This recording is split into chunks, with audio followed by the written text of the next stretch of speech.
Bonjour à tous, bienvenue pour ce webinaire, cette soirée de présentation de l'hypnose thérapeutique.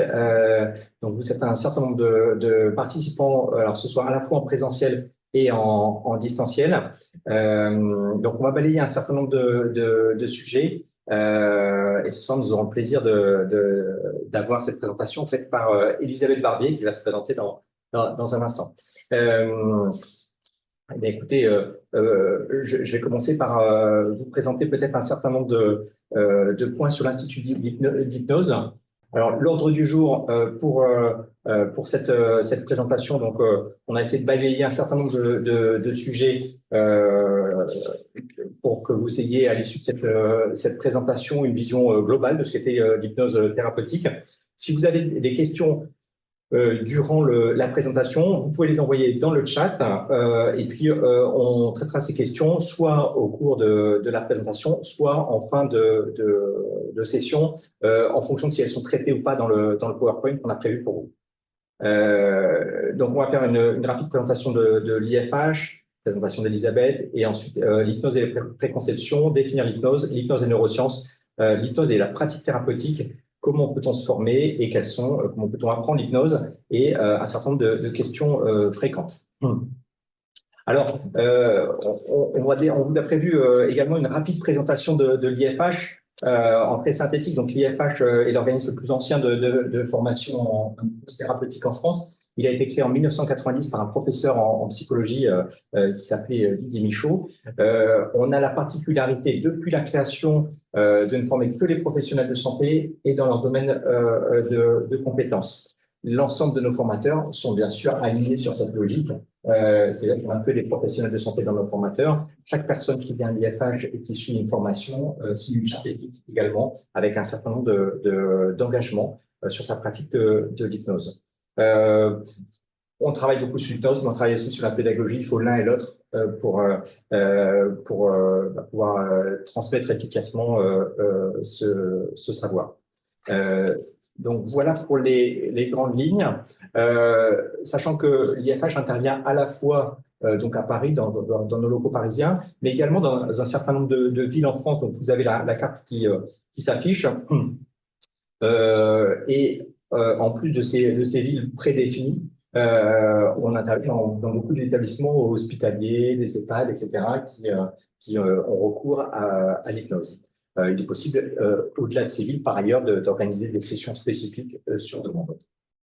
Le point suivant qu'on voulait mentionner, c'est que, en plus de proposer des formations, à destination des professionnels de santé, on propose également un certain nombre de services entre guillemets aux patients. Et notamment sur notre site internet, il y a un certain nombre d'informations sur l'hypnose à visée thérapeutique, donc pour faire de l'éducation patient. La deuxième chose que l'on propose, c'est un annuaire à des professionnels de santé formés en hypnose. Ça, c'est un point important parce qu'on constate que très souvent, les patients ne savent pas comment choisir un professionnel de santé. Enfin, ils ne savent pas comment faire pour s'orienter quand ils ont envie d'utiliser l'hypnose pour se faire accompagner. Donc là, on a un annuaire qui n'est constitué que des professionnels de santé, donc formés à l'hypnose, ce qui permet à la fois aux patients de consulter la bonne personne, mais également, ça permet aux autres professionnels de santé qui ne sont pas forcément tous formés d'adresser vers des collègues formés et également quand un professionnel de santé constate que sur un domaine, il n'a pas une expertise, il peut adresser un confrère formé. Donc voilà, des services qui sont accessibles et donc c'est complètement gratuit, bien sûr, sur notre site internet. On va passer à la présentation d'Elisabeth. Eh bien, écoute, Elisabeth, je te laisse te présenter. Alors, bonsoir à tous. Je suis Elisabeth Barbier, je suis infirmière et je travaille comme hypnopraticienne dans un centre d'évaluation et de traitement de la douleur à l'hôpital Paris Saint-Joseph. Donc, je fais des séances d'hypnose aux patients qui me sont adressés par les médecins algologues du centre de la douleur. Et je suis également formatrice à l'hypnose, en hypnose à l'Institut français d'hypnose où j'ai moi-même été formée. Des idées préconçues qu'on peut avoir par rapport à l'hypnose. Et si vous êtes d'accord pour les personnes qui sont en présentiel, là, est-ce que vous pouvez me dire quand on vous parle d'hypnose, pour vous, c'est quoi l'hypnose? Une représentation chacune. Alors, moi, j'ai eu une petite expérience qui m'a déjà par une collègue qui fait en dialyse des patients. J'ai trouvé ça super, parce qu'il y avait pas mal. Mais j'ai vu que j'étais très sceptique. Je suis allée dans certains spectacles. D'accord. J'ai participé, et alors là, D'accord. Donc, il y avait des choses. voilà, il y a l'hypnose dans les soins et l'hypnose de spectacle qui vous a paru différente avec un scepticisme par rapport à l'hypnose de spectacle. Oui. OK. D'accord. Pour vous? Pour moi, j'ai eu une expérience d'hypnose, mais en tant que patiente. Oui. Donc, que ce soit en soins à l'hôpital, donc dans le cas d'une anesthésie locale, et ça a plutôt bien fonctionné. D'accord. Et en tant que hypnothérapie, OK. donc en lien avec la psychothérapie. D'accord. Là aussi, c'était plutôt concluant, d'où ma démarche. D'accord. Donc, l'hypnose associée à une anesthésie locale Et pour un acte et en hypnothérapie. OK. Et une autre représentation? Alors moi, j'ai une idée, juste une idée théorique d'hypnose psychanalytique. D'accord. De Freud, tout ça. D'accord. Et après, en pratique, j'avais fait il y a une dizaine d'années une petite formation sur l'hypnose ericksonienne. J'étais en groupe, je fais juste une session. D'accord. Il fallait donc, la formation s'explique sur 3 jours, j'ai fait juste une seule session de 3 jours. OK. Donc, hypnose utilisée par Freud et puis l'hypnose ericksonienne. Je veux bien. Une personne, Oui. une des participantes évoquait l'hypnose comme un état de rêverie. Un état de rêverie. OK. Voilà. Donc là, on a mis des images qui peuvent refléter différentes représentations qu'on peut avoir alors un peu sur le mode humoristique. Là, on voit un extrait du livre de la jungle. Et moi, quand je me suis formée, donc je me suis formée au début des années 2000, l'hypnose était beaucoup moins développée qu'aujourd'hui. Et quand je disais à l'hôpital que je pratiquais l'hypnose, j'avais le droit dans les services ou dans les couloirs à aie confiance. Voilà, donc la représentation de l'hypnose était beaucoup celle-là. Là, on vous a mis donc les différentes réponses qu'on peut avoir par rapport aux représentations. Donc il y a des représentations qui sont tout à fait justes, d'autres qui sont erronées, d'autres qui sont imprécises. Une des représentations qui revient assez régulièrement, c'est que l'hypnose serait une forme de sommeil. Et puis, il y a des personnes qui vont répondre que l'hypnose est un état de conscience modifié, ce qui sont des réponses tout à fait différentes. Et puis, à propos de la technique, eh ben, là aussi, on peut avoir des représentations qui sont justes et des représentations qui le sont moins. Et une des représentations assez répandues par rapport à la technique, c'est qu'avec l'hypnose, on pourrait manipuler. Et ça, c'est assez répandu que la personne qui pratique l'hypnose pourrait manipuler un sujet ou un patient. Oui. Ah, voilà. Il y avait un problème de caméra. Je veux bien que tu laisses. Alors, on va voir ce qu'il en est. Quand on parle d'hypnose, l'hypnose, ça va regrouper différentes formes d'hypnose et différentes pratiques de l'hypnose. On verra tout à l'heure les différentes formes de l'hypnose. Par rapport à la représentation que l'hypnose pourrait être un état d'inconscience, non, quelle que soit la pratique de l'hypnose, on n'est pas dans un état d'inconscience pendant l'hypnose. On n'est pas non plus dans son état de conscience ordinaire pendant l'hypnose. C'est un état différent, c'est un état de conscience modifié. Et par rapport aux représentations concernant la technique, il est parfois, on se demande, la question a souvent été posée, est-ce qu'il faut un don particulier pour faire de l'hypnose? Eh ben non, c'est pas une histoire de don pour faire de l'hypnose, mais c'est un apprentissage qu'on fait et on va pouvoir utiliser l'hypnose, mais on n'a pas un don particulier quand on pratique l'hypnose. Et la question aussi de la dimension du contrôle, est-ce qu'on perd le contrôle de soi ou est-ce qu'on prend le contrôle sur l'autre pendant l'hypnose? On ne perd pas le contrôle de soi pendant l'hypnose. Et non plus, dans l'hypnose à visée thérapeutique, il n'y a pas d'histoire de manipulation du sujet. Là, on verra quand on abordera les différentes formes de l'hypnose, on peut se poser des questions par rapport à l'hypnose de rue, qui est une pratique particulière, et la question de la manipulation en hypnose peut se poser par rapport à cette pratique d'hypnose de rue. Je vais bien laisser défiler. Alors, quand on parle de l'hypnose, il y a plusieurs notions sémantiques qui vont recouper l'hypnose. Il y a la notion de l'état dans lequel je vais être pendant l'hypnose, que ce soit une séance d'hypnose accompagnée ou que ce soit en auto-hypnose, parce qu'on peut s'auto-induire en hypnose et on va vivre un état particulier.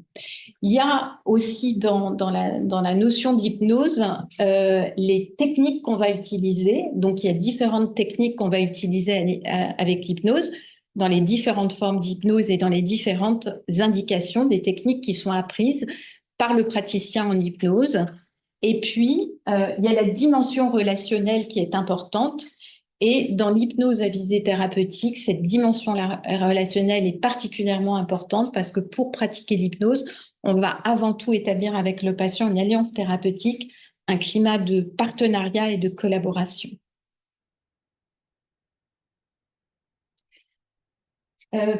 Plusieurs hypnothérapeutes,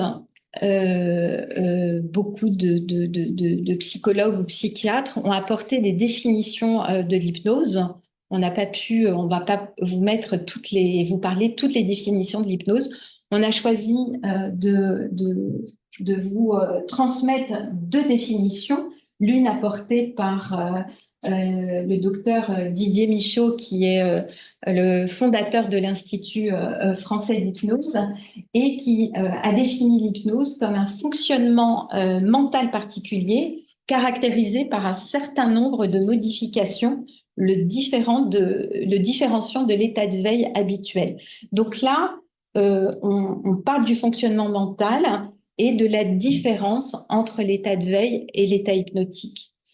Et le docteur Jean Gaudin, un psychiatre, qui a été le fondateur de l'Institut Milton Erickson de Paris en 1982, qui a défini l'hypnose comme un manque de fonctionnement psychologique dans lequel le sujet, grâce à l'intervention d'une autre personne, parvient à faire abstraction de la réalité environnante tout en restant en relation avec l'accompagnateur. La dimension relationnelle apparaît bien dans cette définition, donc on est en relation avec la personne qu'on accompagne en hypnose, donc qu'on accompagne dans un état de conscience modifié. Alors, situer l'hypnose thérapeutique. Je vous disais qu'il y avait différentes formes d'hypnose. Donc, il y a l'hypnose de rue qu'on appelle la street hypnose, pour laquelle je vous disais que là, on peut se poser la question de la manipulation. Il peut y avoir des adolescents qui apprennent sur Internet des techniques d'hypnose et puis à la sortie du lycée, vont induire l'hypnose par des techniques de sidération. On ne va pas rentrer dans le détail de ça, mais là, on peut se poser la question de où en est la collaboration et l'adhésion de la personne à ce type d'hypnose. Je fais une différence avec l'hypnose de spectacle, parce que l'hypnose de spectacle, qu'on soit à la télévision ou qu'on soit dans une salle de spectacle, on a choisi d'y aller, donc on sait ce qui va se passer, et puis il y a une sélection des sujets qui est faite dans le public. L'hypnose bien-être, il y a des personnes qui pratiquent l'hypnose à visée de relaxation, de bien-être, sans qu'il y ait des indications thérapeutiques. Et il y a l'hypnose thérapeutique dont on va parler davantage ici. Alors, pour l'hypnose thérapeutique, donc c'est l'hypnose qu'on va utiliser dans des soins médicaux, des actes médicaux, et l'hypnose qu'on va utiliser aussi à visée psychologique, en psychothérapie. Ça demande d'avoir une formation et une pratique médicale et psychologique validée, c'est-à-dire que d'être professionnel de santé ou d'être un professionnel du psychisme, psychiatre, psychologue clinicien, psychothérapeute accrédité par l'ARS, de travailler dans une certaine éthique à la fois de sa profession et puis de son niveau de formation en hypnose. On va venir associer l'hypnose à un métier initial. Et puis, il y a un objectif thérapeutique avec le patient quand on propose l'hypnose à un patient, que ce soit pour des soins médicaux ou à visée psychothérapeutique. Il y a un ou des objectifs thérapeutiques établis avec le patient, en accord avec le patient. Diapo suivante.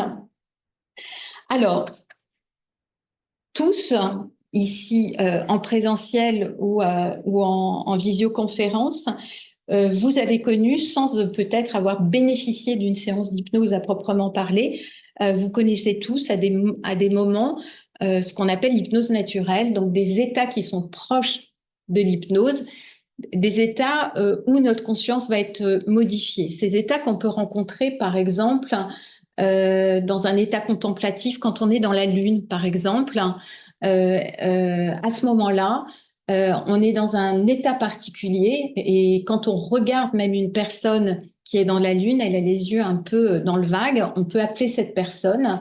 Il va falloir qu'on appelle cette personne au moins 2-3 fois avant qu'elle nous réponde et nous aussi, ça nous arrive. Et dans ce moment-là, on est dans un état particulier de notre conscience qui est proche de l'hypnose. C'est pas exactement la même chose, mais on peut faire des liens pour comprendre ce qui se passe quand on accompagne quelqu'un en hypnose ou quand quelqu'un fait de l'auto-hypnose. Il y a la conduite automatique. Vous avez certainement vécu ça. Vous allez d'un point A à un point B sur un trajet que vous connaissez et vous arrivez au point B avec une impression que vous avez été comme téléporté. Vous n'avez pas fait attention au paysage, vous avez perdu la notion du temps. Et à ce moment-là, vous étiez dans une remémoration de ce qui s'est passé dans la journée ou dans une projection d'une soirée qui se prépare, de vacances qui se préparent. Et c'est comme si votre corps s'était mis à conduire automatiquement. On est dans des états à ce moment-là qui vont être proches de l'hypnose et qui permettent de comprendre ce qui peut se passer pendant l'état hypnotique, où c'est pas notre conscience critique qui va être à l'œuvre, mais plutôt notre imaginaire et toute notre partie émotionnelle. Quand on parle d'un état provoqué en hypnose, donc l'hypnose à visée thérapeutique est un état provoqué, c'est-à-dire que le praticien en hypnose va guider le patient pendant une séance d'hypnose, ce qui est complètement différent de ce dont je vous ai parlé avant, où les choses se passent de manière spontanée.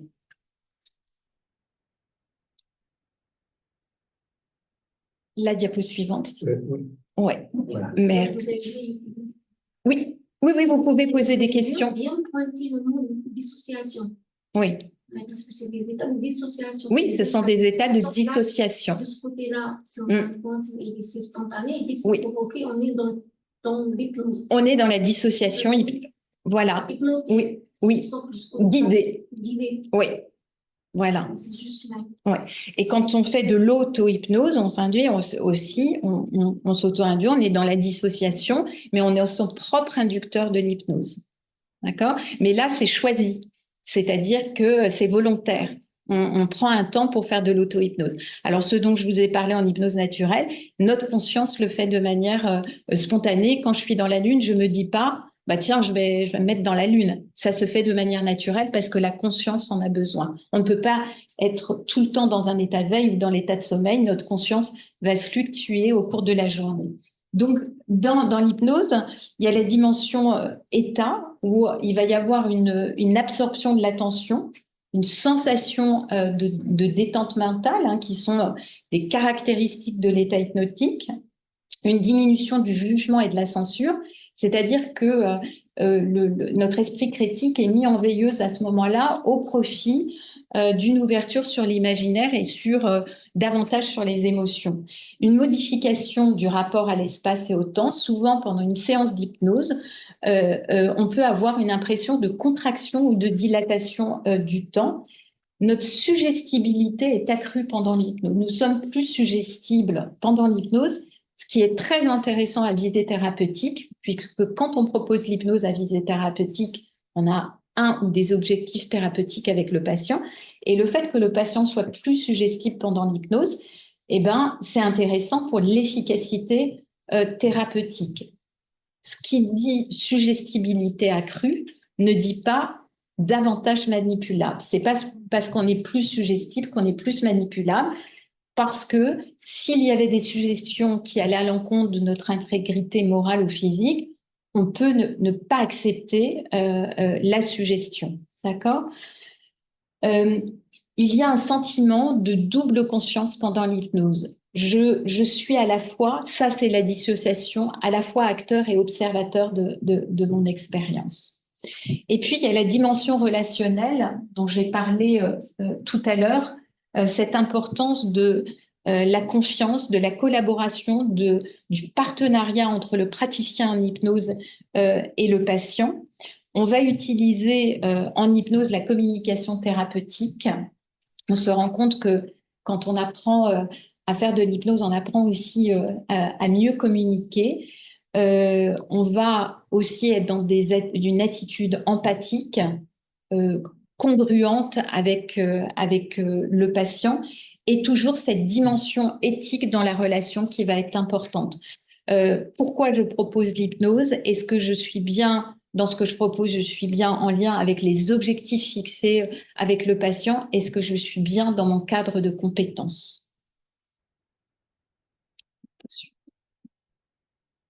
Alors, on va aborder, alors de manière succincte, hein, on ne va pas faire tout un cours sur les neurosciences et l'hypnose. L'hypnose, c'est prouvé scientifiquement. C'est pas une vue de l'esprit, une croyance. De manière plus rare aujourd'hui, mais je l'ai beaucoup entendu depuis que je pratique l'hypnose. Moi, l'hypnose, j'y crois, ou moi, l'hypnose, j'y crois pas. Quand j'entends ça, pour moi, je sais que quand on dit ça, c'est-à-dire qu'on connaît pas bien l'hypnose et on est dans des représentations par rapport à l'hypnose. On ne peut plus dire aujourd'hui, je n'y crois pas. On peut ne pas adhérer à l'hypnose, qui est une chose différente. Je peux ne pas adhérer, je peux ne pas avoir envie de pratiquer l'hypnose et je peux ne pas avoir envie, en tant que patient, de bénéficier de séances d'hypnose. Et ça, c'est une chose. Ce qui est de la croyance, l'hypnose est prouvé scientifiquement. Et les outils d'imagerie, donc l'imagerie cérébrale, nous a permis vraiment, a été un apport considérable pour prouver l'existence de l'hypnose. Et on sait que pendant l'hypnose, eh ben, il y a une activité cérébrale qui va être différente de l'état de veille ou de l'état de sommeil. Et on va voir s'activer des zones engagées dans les processus attentionnels et des zones engagées dans les processus de relaxation. Si bien que l'état hypnotique va être vécu dans un état d'hyperfocalisation de l'attention, avec une sensation, avec des sentiments de détente mentale, voire corporelle. Et ça, c'est objectivable sur le plan de l'activité cérébrale. Vous voyez le nom de Pierre Rainville, qui est un neuropsychologue qui a beaucoup contribué à la validation scientifique de l'hypnose sur le plan du fonctionnement de l'hypnose sur le cerveau et aussi sur le plan de l'action de l'hypnose sur la douleur. Alors, il n'existe pas un centre de la douleur. Là, vous voyez la neuromatrice de la douleur, mais il y a plusieurs zones cérébrales qui vont s'activer pendant un épisode douloureux. Il y a plusieurs zones du cerveau qui s'activent.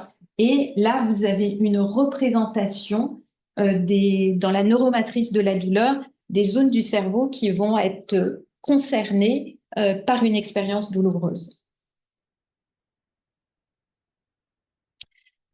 Donc là, quand je vous disais que l'imagerie cérébrale nous a beaucoup aidé à valider scientifiquement l'hypnose, vous avez sur la gauche des images du cerveau lors d'une stimulation douloureuse. En hypnose expérimentale, on peut faire des stimulations douloureuses en restant dans des choses qui vont amener de la douleur, mais on ne va pas dans des seuils insupportables, bien entendu. Et puis, on va regarder ce qui s'active au niveau du cerveau. On va corréler cela à des évaluations aussi avec des échelles numériques de la douleur. Donc, à gauche, vous voyez, là, avec une stimulation douloureuse, les zones du cerveau qui vont s'activer. Et puis, sur les images de droite, eh ben, avec la même stimulation douloureuse, mais la personne est accompagnée en hypnose, eh ben, on va voir une diminution, voire un arrêt du fonctionnement de certaines zones du cerveau normalement activées par la douleur. Alors, il y a des choses plus complexes que ça dans le fonctionnement. Il y a aussi des modulations au niveau de la douleur. Et on sait que le cortex singulaire antérieur va jouer un rôle vraiment de chef d'orchestre dans la modulation de la douleur. Je veux bien la diapo suivante.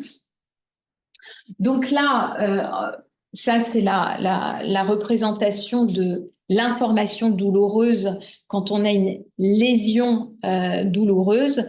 C'est le circuit de la douleur. Je ne vais pas passer beaucoup de temps là-dessus parce que, bon, normalement, c'est quelque chose que vous connaissez. Et quand on va utiliser l'hypnose, on va diminuer l'intensité du signal douloureux. Donc, et vraiment ça a été prouvé scientifiquement. Donc, avec l'hypnose, il y a une baisse de l'activité des zones impliquées dans le réseau de la douleur. On va pouvoir diminuer l'intensité et le caractère désagréable de la douleur, c'est-à-dire qu'on va pouvoir agir sur la composante physiologique de la douleur, l'intensité, et sur la composante émotionnelle. Quand j'ai une douleur, eh ben, je vais pouvoir la localiser, je vais pouvoir en donner une intensité et j'ai une émotion par rapport à cette douleur. Et si je dis, par exemple, j'ai une douleur au ventre, ma douleur, elle est à 8, cette douleur, elle est pour moi insupportable. Quand je dis qu'elle est insupportable, c'est la dimension émotionnelle de la douleur. Et on va pouvoir, avec l'hypnose, peut-être agir sur ces deux dimensions et peut-être agir sur l'une et sur l'autre. Quand je diminue l'intensité d'une douleur, ça va avoir un impact sur les émotions. Parfois, et ça arrive par exemple avec les patients qui ont des douleurs chroniques, où ils vont décrire, j'avais d'ailleurs encore aujourd'hui une patiente qui me disait, globalement, mes douleurs, elles n'ont pas diminué en termes d'intensité et de fréquence, mais quand j'ai des phases aiguës de la douleur, ben, je peux mieux les gérer. Et le fait de pouvoir mieux les gérer, eh ben, c'est un grand changement. Et cette patiente, elle m'a dit aussi, elle avait appris à mieux se détendre. Et avec ça, même si globalement, elle est capable de me dire que la douleur n'a pas diminué en fréquence et en intensité, le fait de pouvoir mieux gérer les phases aiguës et d'apprendre à mieux se détendre, elle considère avoir obtenu 70% d'amélioration. Vous voyez? Donc ça c'est vraiment important. Et puis, par exemple, quand on va administrer de la morphine, eh ben, on sait que la morphine va être potentialisée par l'hypnose. Il va y avoir une combinaison de l'hypnose avec la morphine, et si bien que on va pouvoir parfois réduire les doses de morphinique. Et il y a la même chose qui peut se produire avec les anesthésiques, et on va pouvoir amplifier l'efficacité de certains produits avec l'hypnose, et donc avoir moins d'effets secondaires ensuite. Je veux bien la diapo suivante. Alors, la recherche en hypnose, elle se fait dans différents domaines. Il y a des recherches qui se font en hypnoanalgésie et en hypno-anxiolyse. Donc, l'hypnoanalgésie, comment l'hypnose agit sur la douleur, comment elle agit sur l'anxiété. Donc, on va voir de la recherche se faire dans au niveau des douleurs chroniques. Donc, il y a différents types de douleurs chroniques. Ça peut être les céphalées, des douleurs de type neuropathique, les lombalgies, différents types de douleurs chroniques. Les douleurs aiguës et induites. Donc, les douleurs induites, c'est toutes les douleurs provoquées par les soins et les gestes médicaux. Pathologie fonctionnelle dans les centres antidouleurs ou les consultations de douleurs chroniques. On a de plus en plus de patients atteints de pathologie fonctionnelle qu'on appelle la colopathie fonctionnelle ou le syndrome du côlon irritable, des patients qui ont des ballonnements, des douleurs abdominales, voire des troubles du transit. Et l'hypnose a une bonne efficacité pour aider ces patients. Il y a des recherches aussi qui sont faites en pédiatrie, en odontologie, en obstétrique. Alors, en hypnoanesthésie, il y a notamment les travaux de Forster au CHU de Genève et du docteur Marie-Elisabeth Fémonville. Le docteur Marie-Elisabeth Fémonville a aussi beaucoup participé à la validation scientifique de l'hypnose, à la fois sur des études sur le cerveau, mais aussi sur l'utilisation de l'hypnose en anesthésie. Donc, on sait qu'en péri-opératoire, on va pouvoir réduire la consommation des antalgiques et aussi des produits anesthésie. Et au bloc opératoire, on va pouvoir utiliser l'hypnosédation. Et ça, c'est important. J'entends encore assez fréquemment, j'ai vu une intervention sous hypnose, soit parce qu'on a vu un reportage où on a entendu parler. Il est important vraiment de savoir que la pratique de l'hypnose au bloc opératoire et qui est reconnue par la Société française d'anesthésie, c'est l'hypnosédation. Donc, l'association de l'hypnose à une anesthésie locale de la zone opératoire et une sédation intraveineuse consciente, c'est-à-dire qu'on va utiliser des produits anesthésie à faible dose. Et comme l'hypnose potentialise les produits anesthésiques, on va pouvoir réaliser certaines interventions, mais pas toutes les interventions, bien entendu. Si ce sont des interventions qui durent très longtemps, au-delà de 3-4 heures, et des interventions où on va profond dans les tissus, on ne proposera pas l'hypnosédation. Voilà, on reste dans des mesures. Alors, ça peut être intéressant pour certains patients, quand on peut réaliser une intervention avec l'hypnosédation, certains patients qui ont peur de l'anesthésie, mais ça ne va pas pouvoir être le critère unique. Un patient peut avoir peur de l'anesthésie, mais il faut que son intervention soit possible de cette manière. Voilà. Diapo suivante. Alors, on va voir l'hypnose et la pratique thérapeutique. Alors, je vous ai parlé d'éthique déjà. L'éthique occupe une place centrale dans la pratique de l'hypnose et particulièrement à l'Institut français d'hypnose, nous sommes très attachés à une pratique éthique, donc à une pratique de l'hypnose en fonction de son métier initial, en fonction de son niveau de formation. Il y a différents niveaux de formation dont on parlera tout à l'heure.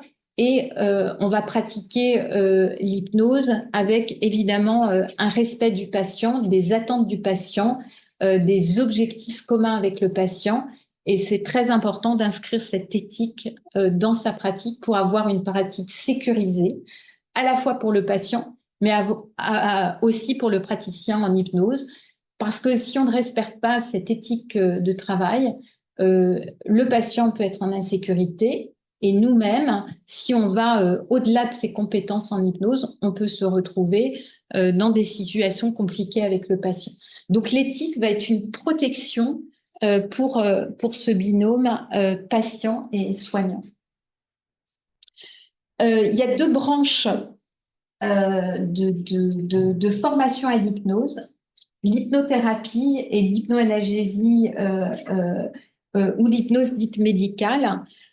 Concernant l'hypnothérapie, donc notre à l'IFH, donc l'Institut français d'hypnose, on propose des formations à l'hypnothérapie pour les psychiatres, pour les psychologues cliniciens et pour les psychothérapeutes ARS. Il faut être un professionnel du psychisme pour pouvoir pratiquer l'hypnothérapie. Il y a des indications qu'on verra par rapport à l'hypnothérapie. Et pour pratiquer l'hypnose médicale, donc l'hypnose à visée de diminution ou de suppression des symptômes, à visée d'utilisation dans la phobie des soins, d'anxiété des patients, et puis d'autres indications, il faut être un professionnel de santé. Il n'y a pas de législation pour l'instant qui encadre la pratique de l'hypnose. Donc, il y a des écoles qui permettent de se former si on n'est pas psychologue, clinicien, psychiatre, professionnel de santé. Mais à l'Institut français d'hypnose, on réserve vraiment les formations pour les professionnels de santé et pour les psychologues. Ce qui veut dire que l'hypnose, pour nous, n'est pas un métier. Hypnopraticien ou hypnothérapeute n'est pas un métier. Ce qui est un métier, c'est médecin, infirmière, sage-femme, dentiste pour les professionnels de santé. Et c'est une formation complémentaire. Et pour hypnothérapeute, hypnothérapeute, ça n'est pas un titre, mais une compétence complémentaire qui va venir s'associer au socle d'un métier de professionnel du psychisme. Donc ça, c'est notre éthique à nous et notre manière de penser l'hypnose et qui nous semble la plus sécurisante pour pratiquer auprès des patients. Mais bien sûr, vous allez voir des sites et puis des plaques avec hypnothérapeutes, avec des personnes qui ne sont pas à la base des professionnels de santé ni des psychologues. Pour l'hypnothérapie, l'hypnothérapie va s'associer à différentes orientations de psychothérapie.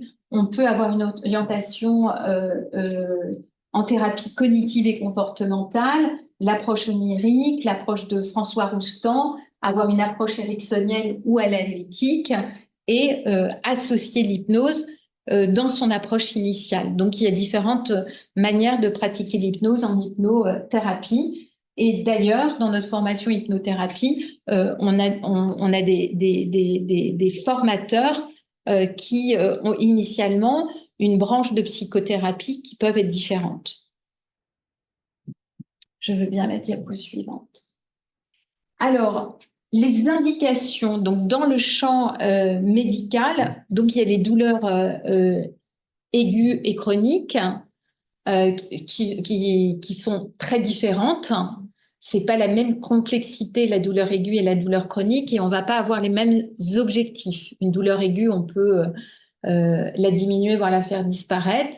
Dans la douleur chronique, on ne va pas prétendre aux patients, quelle que soit la technique employée et même l'hypnose, qu'on va supprimer la douleur, mais permettre aux patients de mieux la gérer et d'améliorer leur qualité de vie. Pour les douleurs induites, donc il y a beaucoup de médecins, d'infirmières qui se forment à l'hypnose et qui vont accompagner leurs gestes médicaux, leurs soins infirmiers de séances d'hypnose, et ça permet une diminution de l'anxiété des patients par rapport aux soins, une amélioration du confort du patient.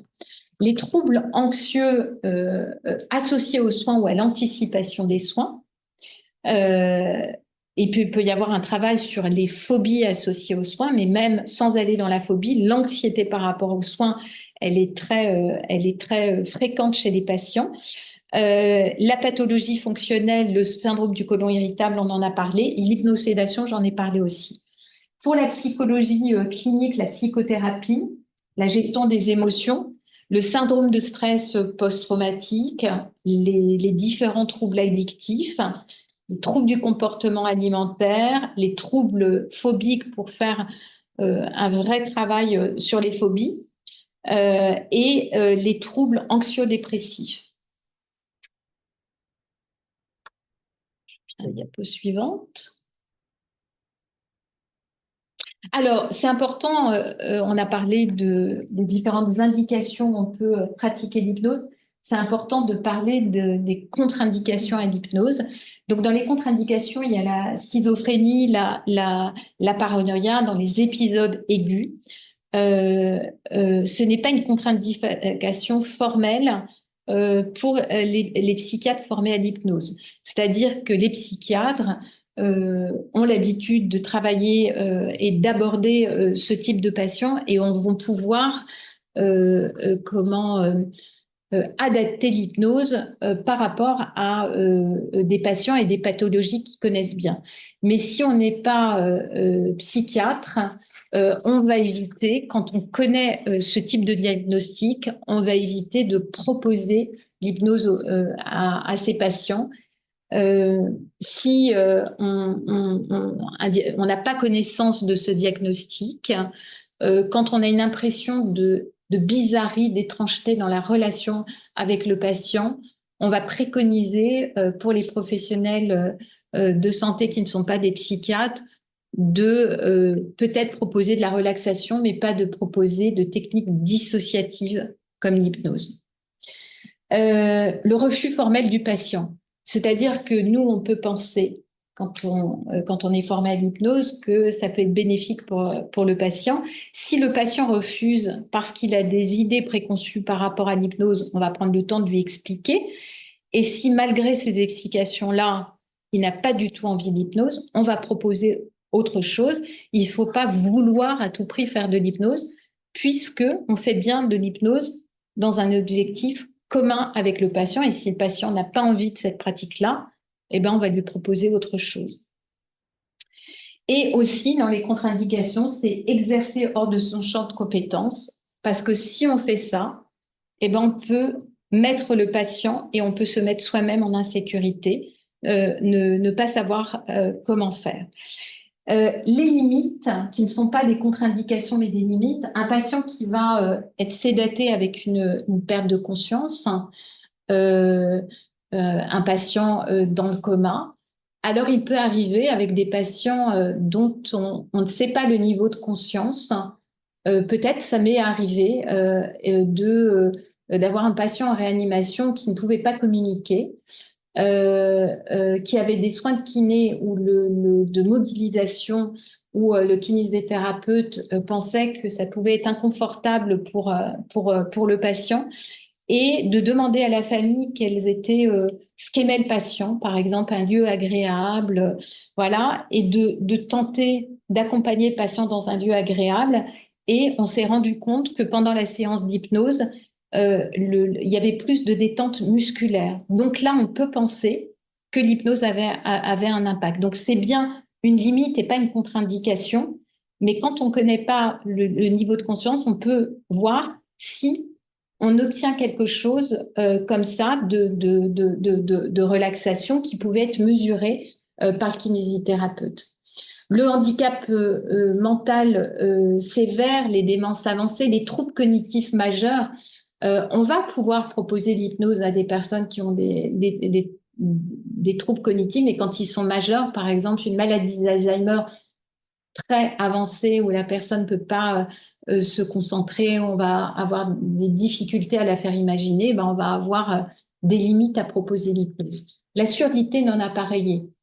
Un patient qui a un problème de surdité appareillée, on va pouvoir, mais on utilise quand même la parole en hypnose, on n'utilise pas que ça, mais on fait des suggestions quand même verbales. Et si le patient ne peut pas nous entendre, c'est très embêtant pour notre accompagnant. Je vois quelqu'un dans le public présent sourire. Et en fait, au début où je pratiquais l'hypnose avec un collègue anesthésiste, on s'est rendu compte que justement, les patients pour lesquels, pour nous, ça présentait des limites, on nous les adressait. Des patients sourds non appareillés, des patients avec des troubles cognitifs importants, avec l'idée peut-être qu'avec l'hypnose, ben, on faisait un peu de la magie et puis on allait pouvoir s'occuper de tous les patients. C'est des choses qui ont changé parce que l'hypnose s'est vraiment développée dans les hôpitaux. La barrière de la langue, quand on fait des formations, eh ben souvent dans les stagiaires disent dans les difficultés qu'ils peuvent rencontrer, la barrière de la langue, ben, l'hypnose va pas aider par rapport à ça.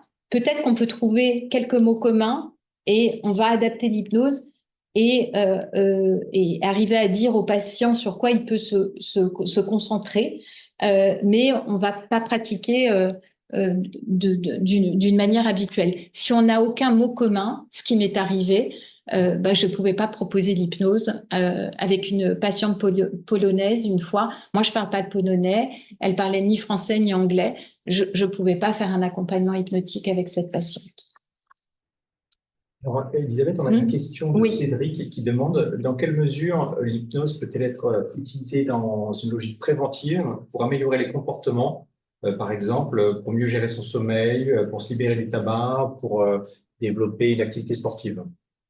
Alors, il y a plusieurs choses là. C'est pas les mêmes indications.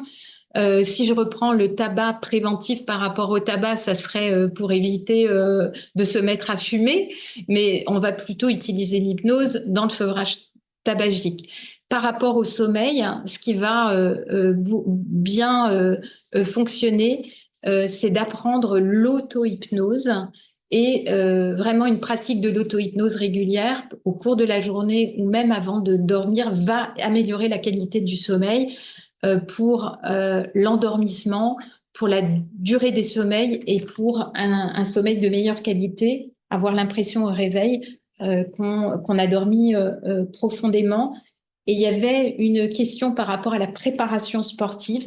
Là, oui, il y a des sportifs qui se préparent en hypnose, soit en auto-hypnose, en accompagnement guidé, et ils vont faire une sorte de répétition, c'est-à-dire qu'ils vont se mettre dans la situation de la pratique sportive qu'ils ont à faire, parfois dans la préparation aussi pour des sportifs de haut niveau.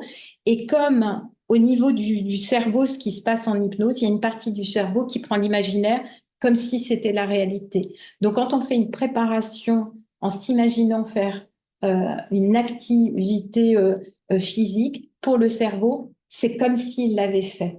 Donc, ça va permettre quand on va la faire dans la réalité, comme si on avait déjà fait une préparation. Et pour rebondir par rapport à ça, on peut se préparer à différentes choses de cette manière-là. Par exemple, quelqu'un qui a peur de prendre la parole en public et va pouvoir se préparer, s'imaginant devant ce public, comme pour faire une préparation.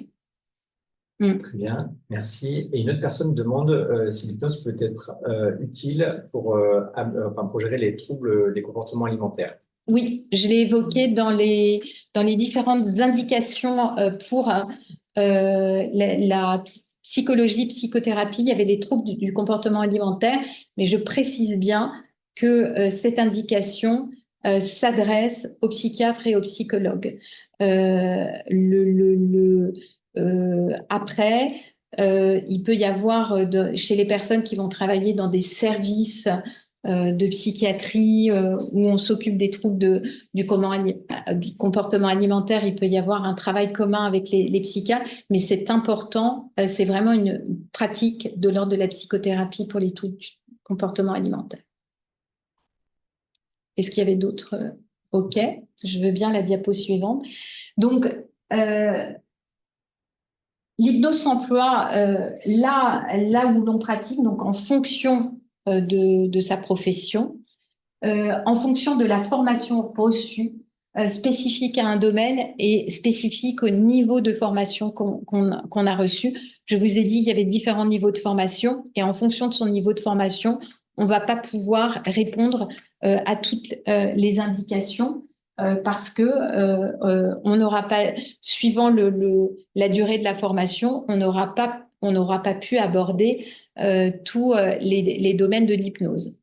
L'enjeu de l'éthique, donc c'est vraiment important, mais j'ai suffisamment insisté par rapport à une pratique éthique, au fait de bien connaître ses limites et de bien pratiquer dans son champ de compétences. Alors, il y a différentes formes de pratique de l'hypnose.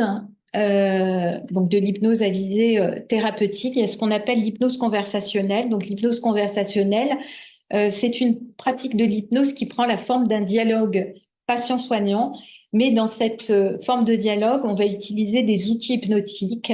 Quand on va pas parler au patient à proprement d'hypnose, mais quand on est avec un patient qui est anxieux ou on voit que ce patient a une douleur modérée, et sous la forme d'une conversation avec le patient, on va pouvoir utiliser des outils hypnotiques, utiliser des images métaphoriques, commencer à ralentir le rythme de sa voix.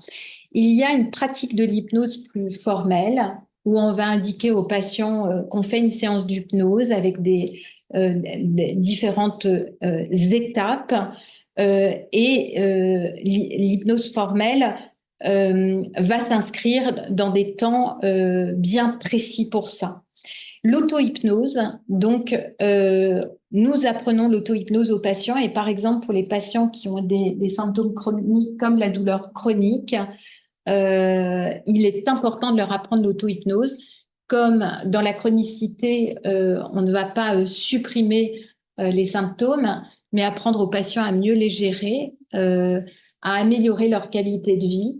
La pratique de l'auto-hypnose va être une pratique autonome qui va les accompagner en dehors d'un temps où ils vont être guidés, parce que le temps guidé, ils ne vont pas avoir toute leur vie un hypnopraticien ou un hypnothérapeute, et ça permet aux patients de s'autonomiser.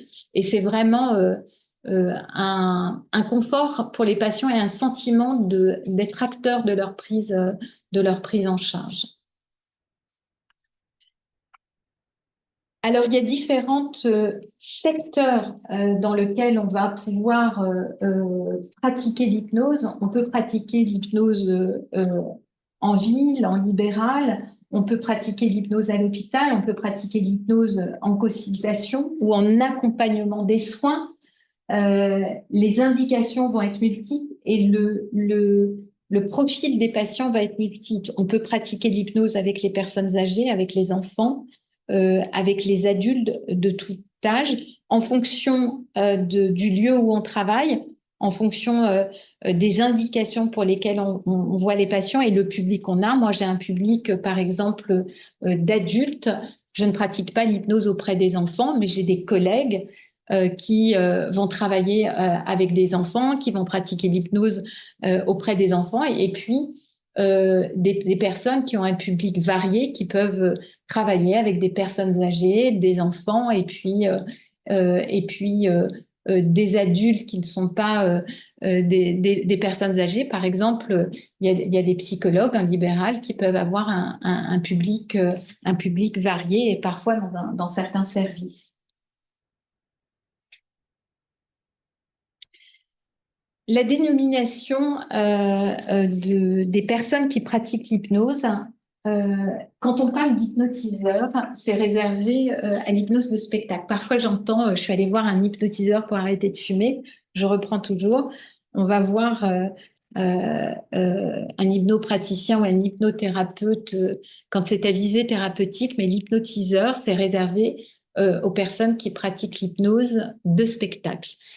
Il y a une terminologie anglo-saxonne, hypnotiste, qu'on peut voir de temps en temps, peut-être dans des recherches, qu'on peut lire qui sont souvent en anglais. On va voir ce terme d'hypnotiste. En France, on va retrouver le terme d'hypnopraticien, hypnologue, qui est un peu moins fréquent que l'on réserve pour les professionnels de santé pratiquant l'hypnose. C'est réservé à l'hypnose médicale. Et puis, hypnothérapeute, donc une terminologie qui est réservée aux psychologues, aux psychiatres formés à l'hypnose. En tout cas, c'est important pour nous à l'Institut français d'hypnose de bien faire la différence dans ces dénominations. Mais comme je vous le disais tout à l'heure, vous pouvez voir une plaque avec hypnothérapeute pour une personne qui n'est pas ni psychologue ni professionnel de santé, parce que c'est un titre qui n'est pas protégé. Nous sommes affiliés à ce qui a été décidé concernant les psychothérapeutes, qui n'était pas un titre protégé et quiconque pouvait mettre une plaque de psychothérapeute. Et depuis 2010, ce titre est protégé. Et pour mettre sur sa plaque psychothérapeute, il faut être psychologue clinicien, avoir une accréditation de l'ARS, mais c'est un titre qui est protégé. On ne sait pas à quel moment, mais on pense qu'un jour, il y aura une législation qui encadrera la pratique de l'hypnose. Et nous, on fonctionne comme si cette législation existait. Alors, comment se former en hypnose thérapeutique? Je te laisse la parole, Renan. Merci. Merci, Isabelle. Alors, effectivement, on vous a préparé. Alors, on a noté qu'il y avait quelques questions. On va y répondre après, notamment Isabelle et Sonia. On vous a préparé également quelques questions que l'on nous pose fréquemment et auxquelles on va répondre. Avant ça, on a quelques éléments, on a deux diapositives sur la manière d'apprendre l'hypnose thérapeutique et quelles sont les bonnes pratiques et comment est-il possible de procéder. Alors, ici, donc, les points qu'on a listés, donc déjà choisir alors évidemment, nous, on présente ici une politique, une manière de fonctionner qui est celle à laquelle on croit. Elisabeth a beaucoup parlé d'éthique et on pense que c'est effectivement nécessaire. C'est une question de santé publique, c'est une question de protection des patients. C'est également une question de protection des praticiens qui engagent leurs responsabilités. Et dans ce contexte, on a vu apparaître, donc l'IFH existe depuis 1990, hein, donc c'est le plus vieil organisme de formation en France pour les professionnels de santé. On a vu apparaître beaucoup de choses et on voit aussi beaucoup de praticiens qui sont de professionnels de santé qui sont un petit peu hésitants sur la bonne manière de se former. Donc la première chose de notre point de vue, c'est donc choisir effectivement un organisme éthique et 100% dédié aux professionnels de santé. Il y a une première raison, donc l'éthique, on en a déjà parlé. La deuxième raison, elle touche à la qualité des apports, puisque quand vous faites une formation, il y a différents éléments qui vont contribuer à cette formation. Il y a la qualité des formateurs, leur savoir, les supports, et également les échanges entre pairs. Donc, bien évidemment, si vous avez des professionnels de santé habitués à prendre en charge des patients qui sont dans la salle et avec qui vous échangez, la qualité des échanges va être beaucoup plus puissante que si vous aviez des gens qui sont d'un domaine complètement différent. Et c'est vrai qu'on a parfois des candidatures de personnes qui ne sont pas du tout du domaine de l'accompagnement des patients. Et c'est vrai qu'on leur explique que l'hypnose, c'est vraiment un complément à une formation initiale, comme l'a expliqué Elisabeth tout à l'heure.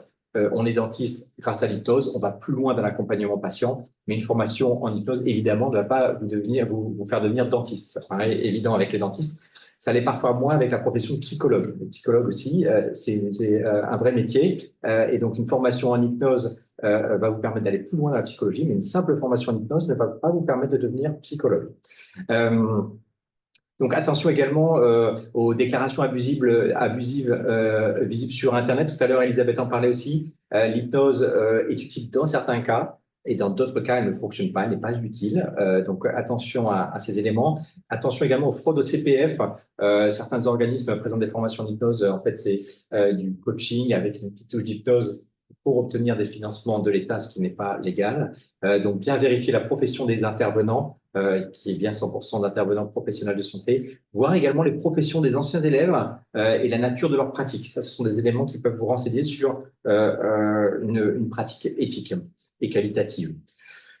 Ensuite, en termes pédagogiques, c'est important, on pense, de bien définir ses objectifs. Tout le monde n'a pas forcément les mêmes attentes, tout le monde n'a pas la même pratique, et de se projeter. Certains peuvent dédier un temps important, d'autres un temps plus court à la formation.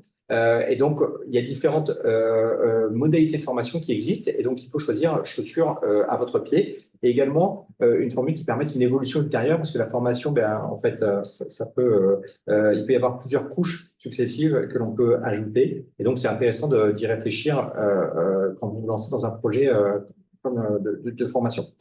Également, vérifier que la formation aura un impact concret. Se former, c'est bien, mais se former pour pratiquer efficacement, c'est mieux. Ce qu'on recommande, ce qui est la méthode mise en place par le professeur Michaud depuis la création de l'IFH, c'est des cursus de formation progressif.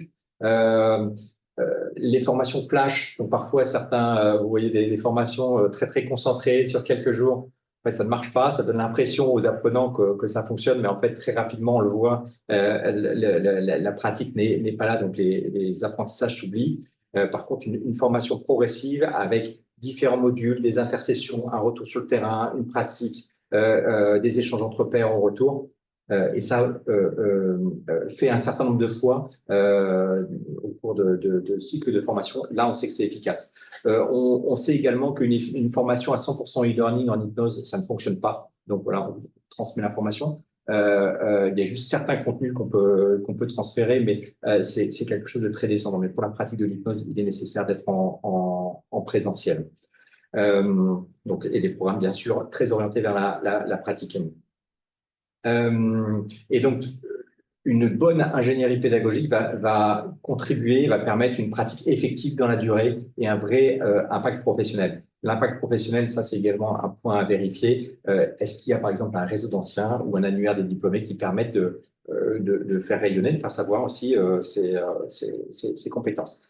Alors, en lien avec ces bonnes pratiques, donc on a un certain nombre de programmes qui sont proposés. Donc, vous voyez à gauche, en jaune, donc les formations, l'ensemble de les formations qui sont proposées déjà dans les établissements hospitaliers, les EHPAD, les PMI, etc.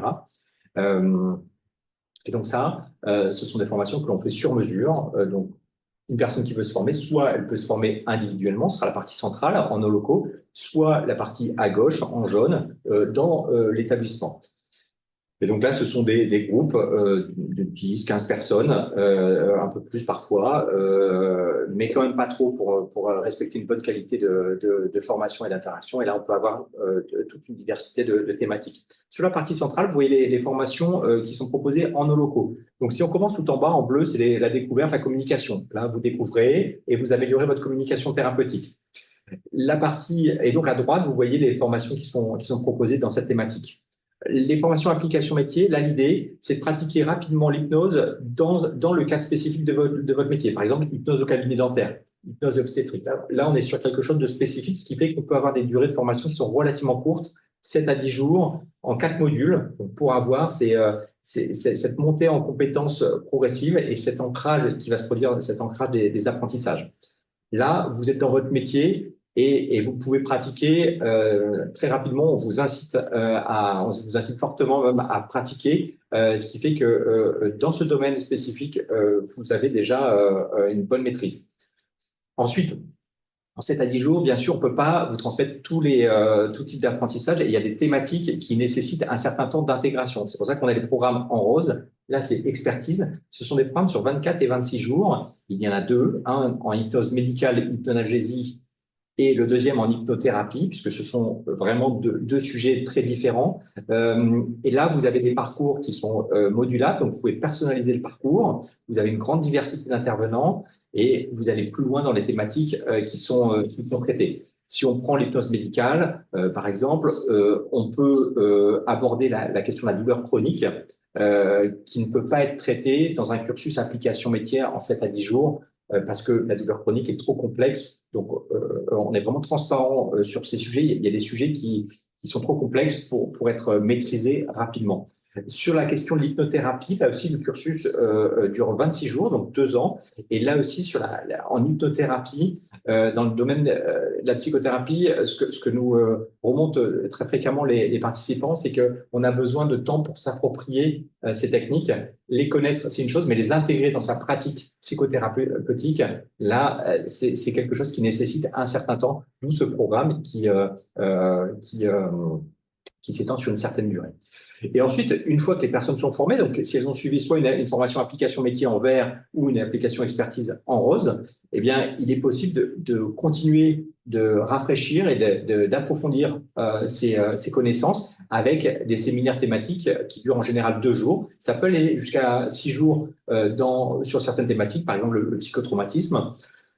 Et sinon, sur 2 jours, on a une trentaine de séminaires qui sont proposés par an sur des thématiques très, très variées. Ça peut être la gestion du sommeil, on en a parlé tout à l'heure, le tabac, pareil, on en a parlé tout à l'heure, le stress, la douleur aiguë, mais ça peut être d'autres thématiques comme l'hypnose et dermatologie et beaucoup, beaucoup d'autres thématiques qui sont renouvelées régulièrement. Donc, vous avez un panel de formation à votre disposition, vraiment conçu pour les professionnels de santé et qui vous permettent de choisir ce qui est le plus adapté à votre besoin effectif du moment, sachant qu'il y a des passerelles entre les différentes formations si vous le souhaitez.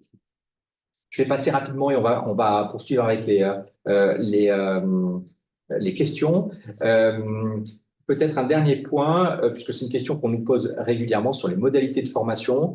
Donc nous, comme je le disais, on a différents modules. Les formations peuvent bénéficier de financement dans un certain nombre de cas. On va faire un dossier spécial dans quelques jours dans notre newsletter pour clarifier cette question, donner un peu plus de précision. Donc si vous êtes abonné à notre newsletter, vous aurez les informations qui se trouvent également présentes sur notre site dans la section financer sa formation.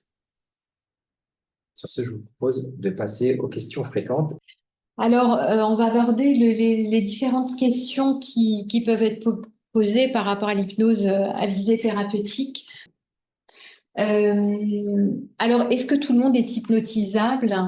Dans l'absolu, oui, parce que je vous ai parlé au début de la présentation de ces étapes proches de l'hypnose qu'on vit naturellement, que quand vous voyez des enfants qui jouent, leur imaginaire devient la réalité.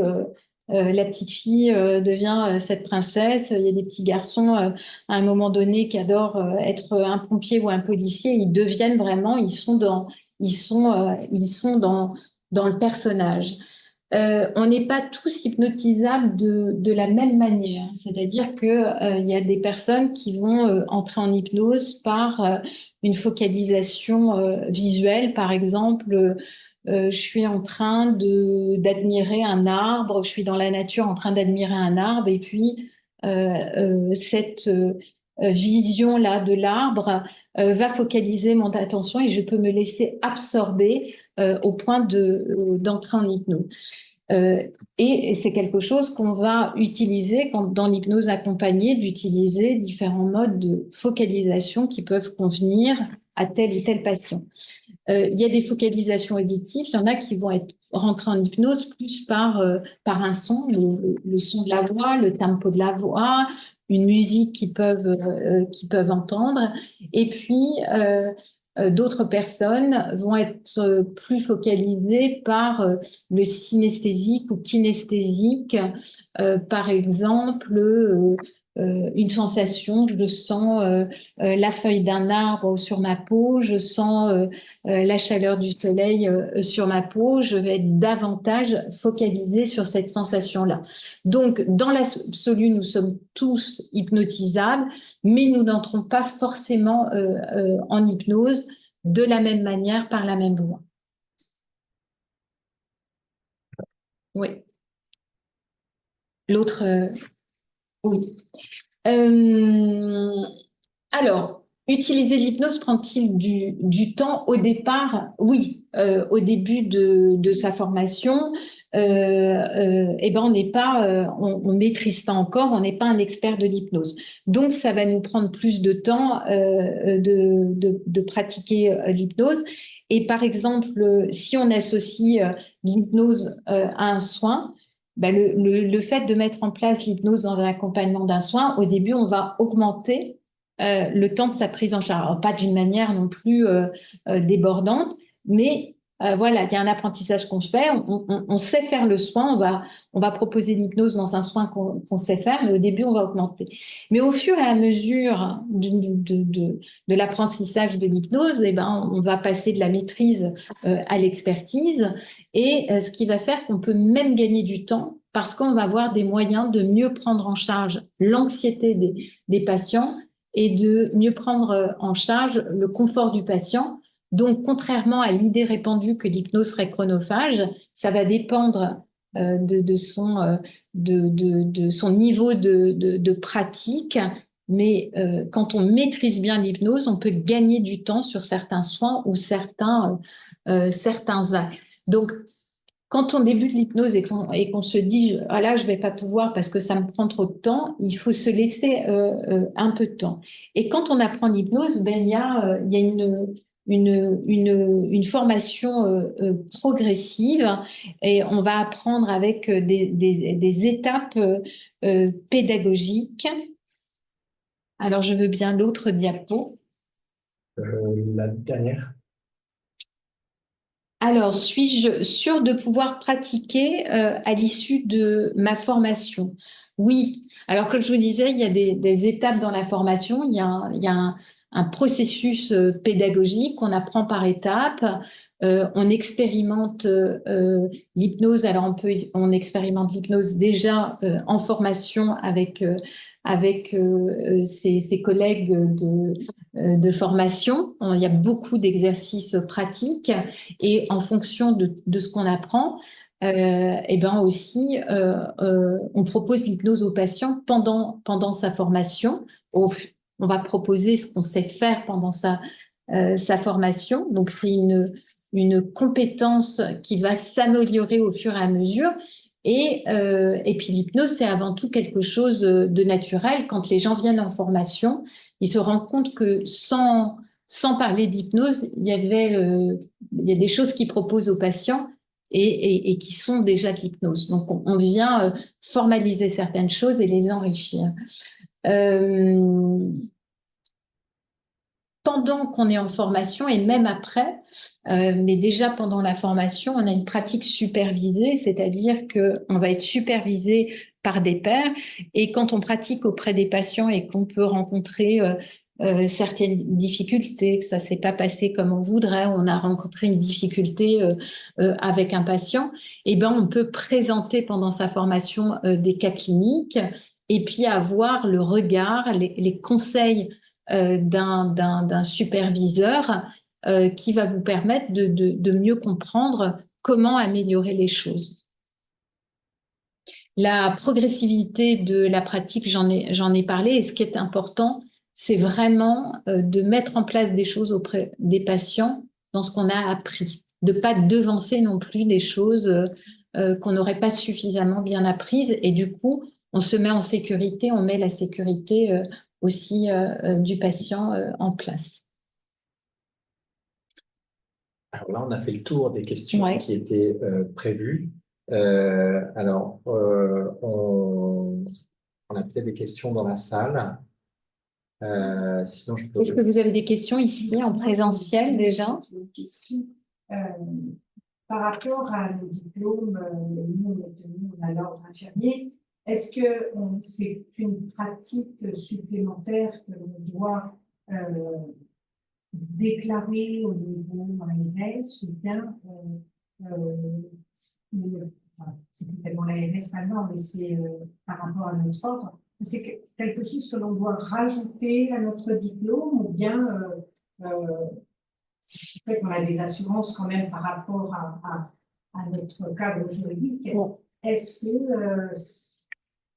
Non, en fait, quand vous travaillez dans un établissement de santé, pour pouvoir pratiquer l'hypnose dans un établissement de santé, eh bien, évidemment, votre chef de service, votre cadre vont être en accord avec cette pratique, mais il n'y a pas de déclaration spécifique à faire auprès de l'ordre infirmier. une question, Ouais. excusez-moi, qui va paraître un petit peu... Juste une chose, est-ce que les questions sont entendues? Alors, Ouais. on va- Est-ce que les questions sont entendues par les personnes qui sont à distance?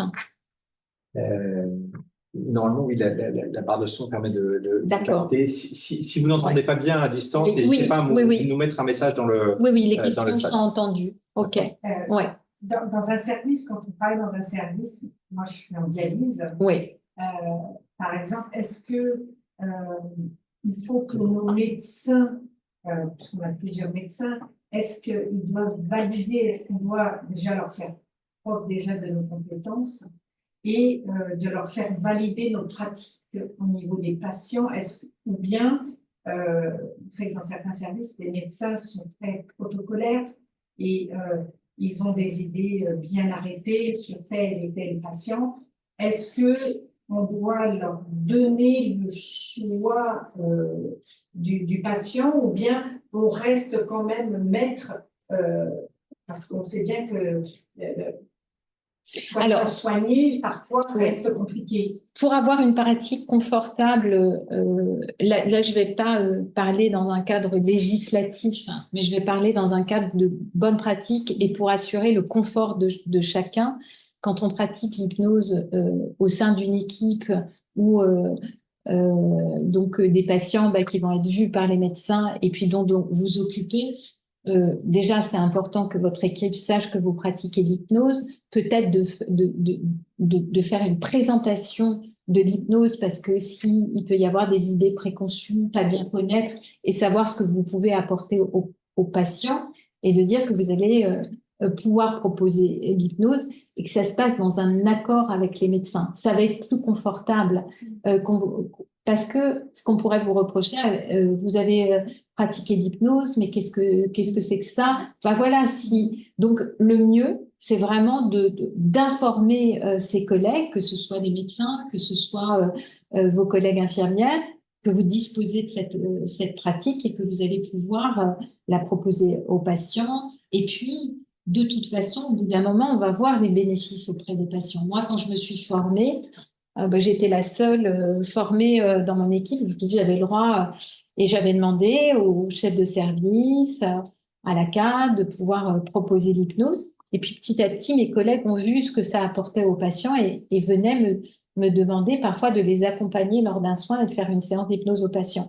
Donc, et ça, c'est une bonne manière. Il ne faut pas se mettre en porte-à-faux, en rivalité et qu'on ne comprenne pas ce que vous faites parce que ça se retournerait contre vous alors qu'il y a vraiment aujourd'hui, franchement, dans beaucoup d'endroits, l'hypnose est bien développée, on rencontre quand même moins de difficultés. Ou alors, il faut être dans un endroit où il n'y a pas du tout encore pratique de l'hypnose, c'est beaucoup plus rare aujourd'hui. Voilà. Je pense à la fois référente de cette orientation. Et après, s'il y aura un souci, ça va être plus tard un patient qui va essayer, qui est mécontent. Comment l'équipe va pouvoir défendre, ils vont expliquer, on prend après. Parce que si après, ils sont au courant, les plupart sont contents, c'est un jour où les patients sont contre vous. Oui. Ça va être difficile pour vous. Surtout l'hôpital. Se retrouver isolé dans l'hôpital. Moi, ce que je recommande, quand l'hypnose n'est pas bien connue dans un service, c'est de faire une présentation sur l'hypnose à l'équipe et de dire voilà, quelle est ma formation, ce que je peux proposer aux patients, pour quelles indications, quels bénéfices ça peut apporter, voilà. Et puis, et comme ça, on est dans une pratique sécurisée pour chacun. Voilà. Et puis, il y a parfois ce qu'on entend dans les formations, parfois, c'est dans une équipe, par exemple, au bloc opératoire, où il y a des infirmières anesthésistes qui vont me proposer l'hypnose, et puis le chirurgien arrive, et puis parle au patient.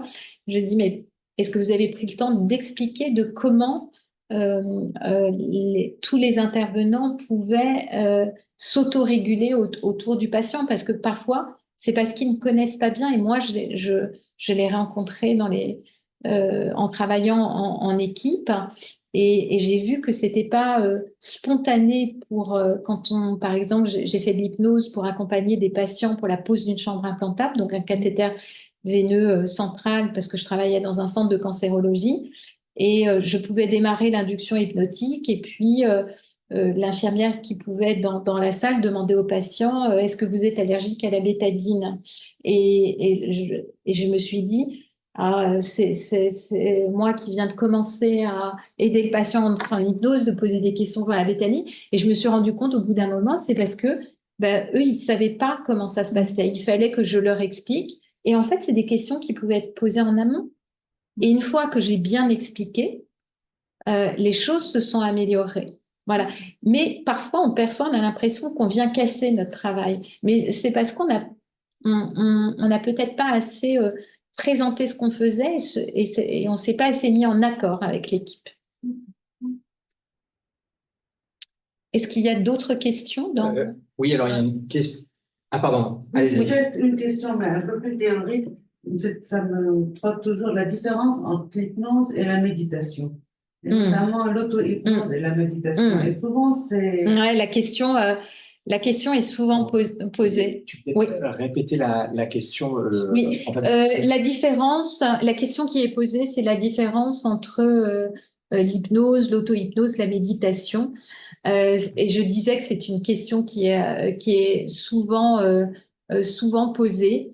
Moi, je connais l'hypnose, je connais moins la méditation. Mais de ce que j'ai compris de la méditation, en méditation, on propose de rester dans l'ici et maintenant. Voilà, de rester dans l'ici et maintenant. Et par exemple, si on a une douleur, d'observer la douleur sans porter de jugement, sans chercher à la changer.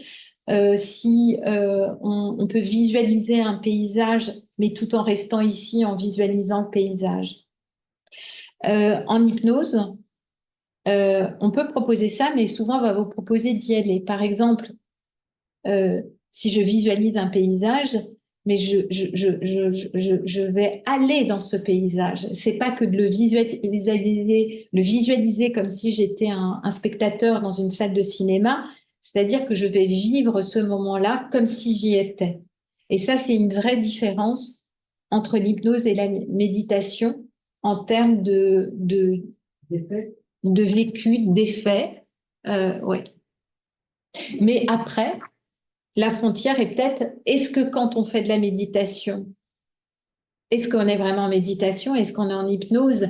Parce que l'effet est le même. Hein. Oui. Moi, je pratique les Il y a, à mon sens, il y a ce qui peut nous déterminer, ben, c'est quand on fait une IRM cérébrale et qu'on va voir ce qui se passe au niveau du cerveau.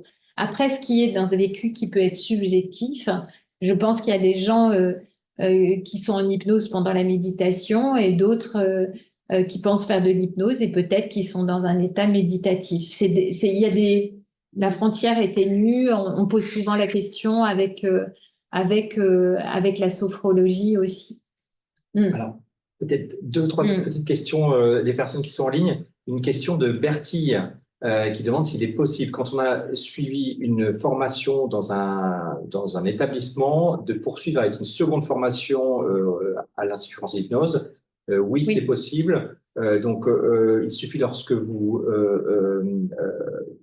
faites une demande de préinscription d'expliquer la formation que vous avez suivie et de détailler, et on vous répondra en fonction de la formation que vous avez suivie ce qui est possible de faire. Mais sur le principe, oui, c'est possible. Une deuxième question de Sandra qui nous explique qu'elle est secrétaire médicale en laboratoire dans un hôpital. Elle demande si elle peut se former à l'hypnose. Et qui est secrétaire médicale en laboratoire dans un hôpital? Non, elle ne peut pas se former à l'hypnose, elle peut se former à la communication thérapeutique. Ok, tout à fait. Et une personne qui travaille au bloc opératoire dans le privé qui nous dit qu'on ne lui laisse pas le temps d'agir auprès du patient. Est-ce que tu as un commentaire sur justement cette question du temps? Parce que c'est une question qu'on nous pose souvent. Oui, mais là. Est-ce que ça fait gagner du temps? Est-ce que ça en fait perdre à court terme, à terme? Ça peut en faire gagner, mais bien sûr qu'il faut pouvoir avoir les conditions pour pratiquer l'hypnose.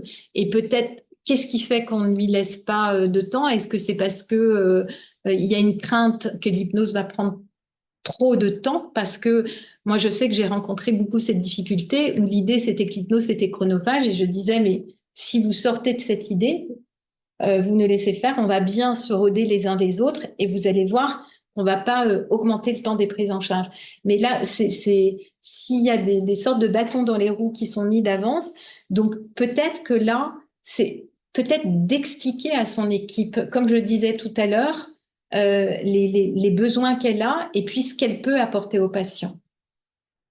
Et est-ce que le fait de réduire du coup les anesthésiants permet de réduire le temps de séjour également? Ah ben, en fait, surtout aujourd'hui où il y a une augmentation des prises en charge en ambulatoire, donc les patients vont être hospitalisés pour la journée.